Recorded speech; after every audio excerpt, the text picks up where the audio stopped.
Students forced out of their school for the third time in less than a week. Today, a threat led to Lakeland High School in Suffolk being evacuated yesterday. At this time, the same exact thing. In the video you see here, this was last week. The evacuation brought on by fights inside the halls. News 3 reporter Penny Commit live outside the school. And Penny, you've dug into some of the steep punishments for threats that are made against schools.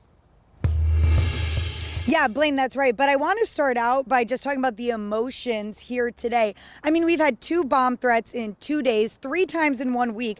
Everyone's been evacuated from this building behind me. I mean, people are fed up. That's the reality for students and parents here today. Parents were picking up their kids. Police are still here, and we caught up with one of those parents. Her name is Gertrude Mitchell, and she tells us she's fed up. She thinks her daughter is unsafe. She's concerned for her safety, and she says, you know what, she's just going to keep her kid home for the rest of the week. I didn't want her to get blown up or anything to happen to her. This is the baby out of 10. That's the last Mohican. I can't replace her.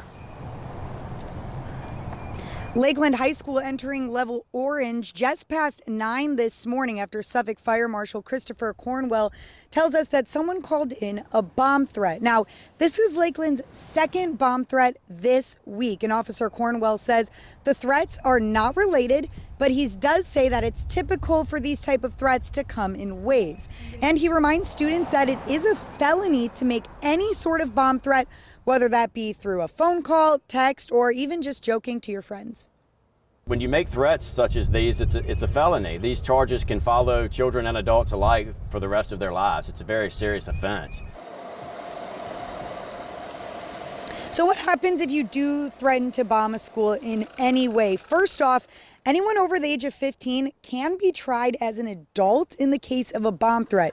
While that decision is ultimately up to the judge, Officer Cornwell says it's very common for kids 15 to 17 to face adult felony charges in these cases. If they're found guilty, the charges are considered a Class 5 felony. This is going to get you at least 1 and up to 10 years in prison. Now, the FBI Norfolk branch also wants to remind students that if you call in a bomb threat, you're taking away resources from the rest of the community. That's police officers and fire marshals that could be used fighting other crimes or other life-changing events. They also want to remind you to be careful if you post anything on social media. That's the same as saying it or calling it or texting it. So an impulsive or emotional social media post could start your adult life off as a felon. We're live in Suffolk. Penny Commit, News 3.